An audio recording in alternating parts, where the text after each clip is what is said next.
Hello, St. Francis.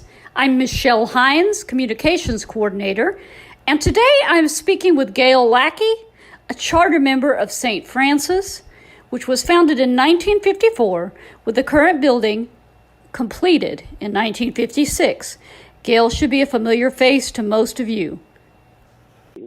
How are you doing today, Gayle? I am great, thank you. Hope you are. I certainly am. Wonderful to speak to you. You and your family were charter members of St. Francis. Initially,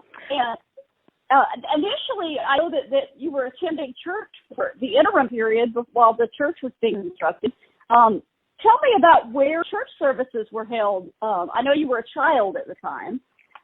Yes, I was about 7 years old, and the church took about 2 years, I believe, after it was decided we were going to build a church before they got the funds available to build the first building.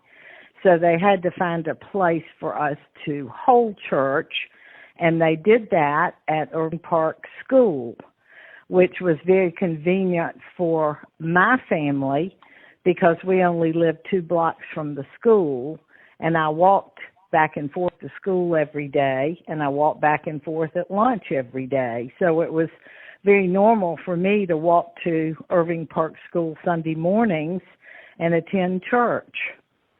Oh, wonderful. And I'm sure as a 7-year-old child, the new building was very impressive when you were able to have services in the new building. I understand it opened at Christmas in 1956. But the building didn't look exactly like it does now.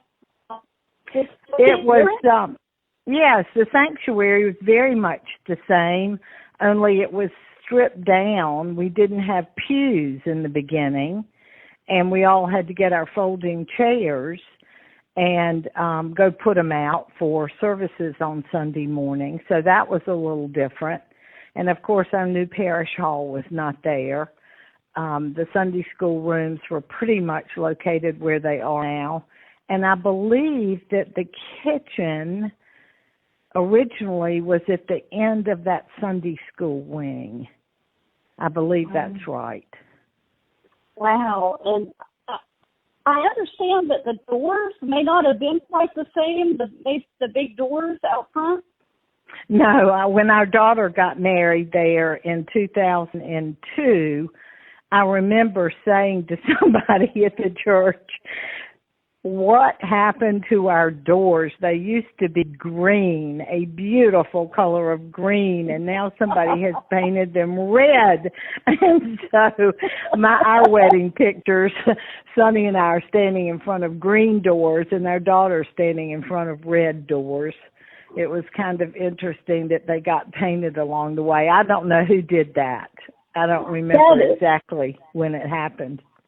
Oh, that's interesting because I think most people would be surprised. You know, most of the folks who attend now would be really surprised at that. That is really interesting. I know that you were very involved with the church as you got older, and were involved with the youth group, teaching Sunday school. Yes. Tell me about your involvement. Jane Von Tier was at St. Francis. She came a little bit later after we were confirmed, but she lived on my street, and we were good friends, and she and I taught the 2nd grade. And I remember her saying, I can't do this ever again. But I taught another couple of years, and we both ended up being teachers for 30 years. So it was a good beginning. It was a good start. Oh, wow.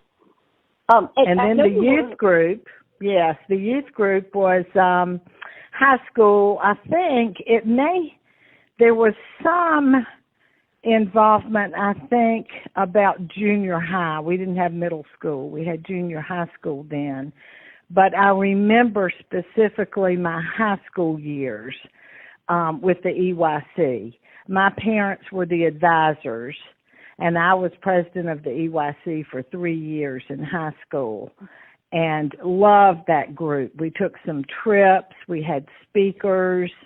We were asked about some of the church decisions, and it was a wonderful way to get to know people.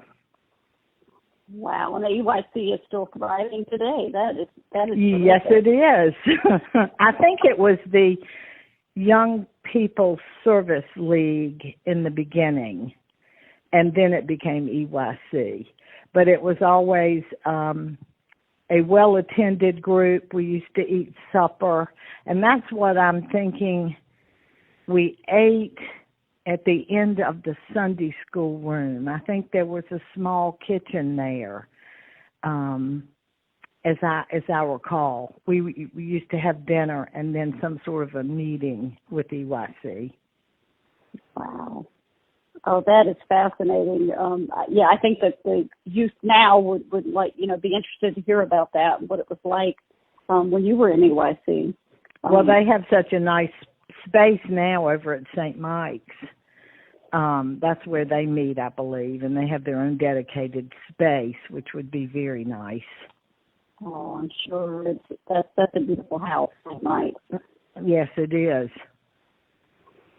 I understand that you were not only baptized at St. Francis, but something you might remember more clearly was your confirmation.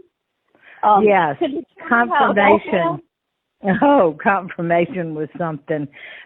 We had to learn the catechism, word for word, and it is several pages long.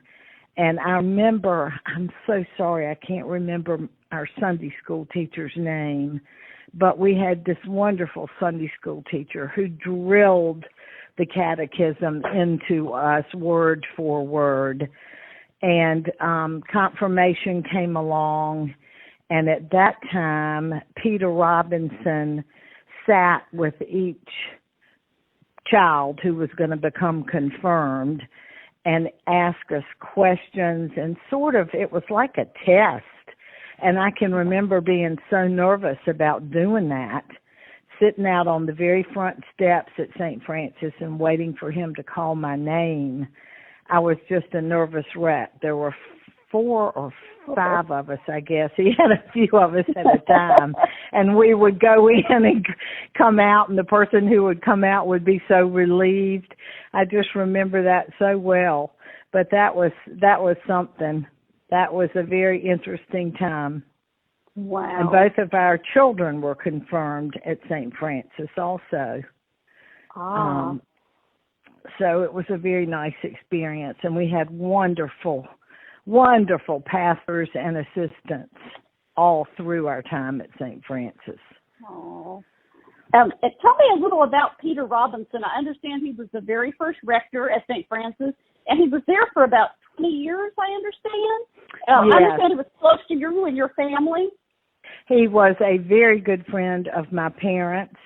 We knew the Robinsons very well, spent a lot of Sunday afternoons with them. He was a charismatic person.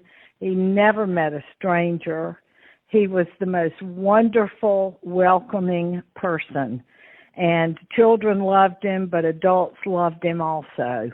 He was just absolutely wonderful. He married us in 1968 and eventually ended up marrying my sisters, both of my sisters.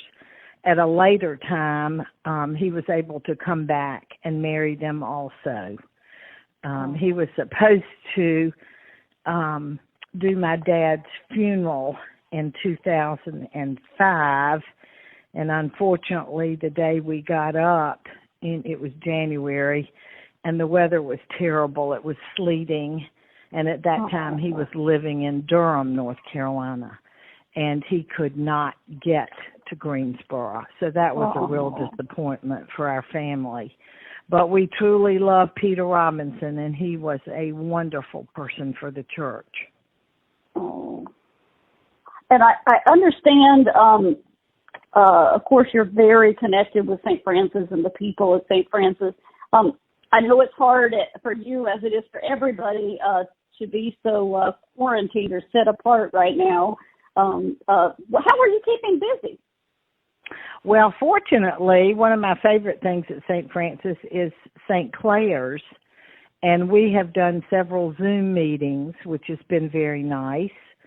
But it is hard to stay in. My husband and I have been very, very careful, very cautious with the pandemic going on. So I have cooked, and I don't know whether that's a good thing or not. I am tired of cooking now. I haven't cooked this much since the children were at home. But I always said I'd love to sell my kitchen.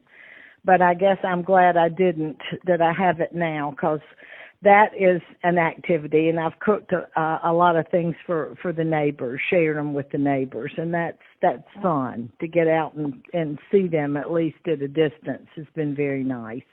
And reading, yeah, was always an avid reader, read constantly.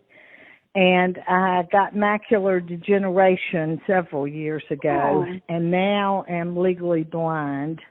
So I listen to audiobooks, and I have done some of that, which has been nice. I have not done the things I needed to do. I have not cleaned out the closets or done any of those things that I thought I would get around to. I have got corona fatigue when it comes to those things, I think. I think I have too. I know it. It's hard to get motivated, isn't it? It certainly is. I'm sure everybody's in the same boat. Well, I think so too, and it's a shame I've wasted all this time, because I really do need to be cleaning out some things. But I feel like, winter's going to get here before long, the way the days are flying by, and it's going to be getting dark at 5 o'clock. So that might be a perfect time to turn on all the lights and start cleaning out the closets. That's a great idea. I feel like there's still time. They say it's going to be here another year, so that will give me some more time, I think. That will be good. That will be good. Oh, it certainly will. And any message you'd like to give to your St. Francis family? Anything you'd like to say to those folks now? Oh, gosh, I miss them so much. I think that St. Francis has such a wonderful sense of community. It's such a warm, welcoming group of people who are supportive not only of each other but the community. And I truly miss them so much. I will be so glad to get back to church on a regular basis. It's been hard to listen to the sermons online, although I'm glad they're there. And I think Milton and Drew have done such a wonderful job. Certainly we'll miss Drew and Anna and their little girls.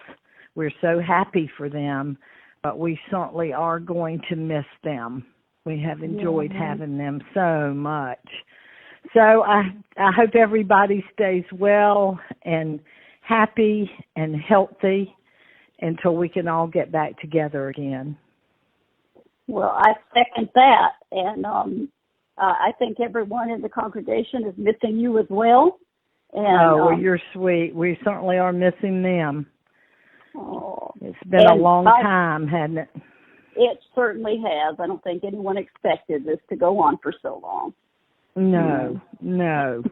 It's been a real jolt to our normal lives, I think. It's just hard not to be around people and see people and keep up with them and talk to them. It's been real difficult. Certainly has. And I really appreciate you speaking with us today, Gayle, and I've enjoyed talking with you so much.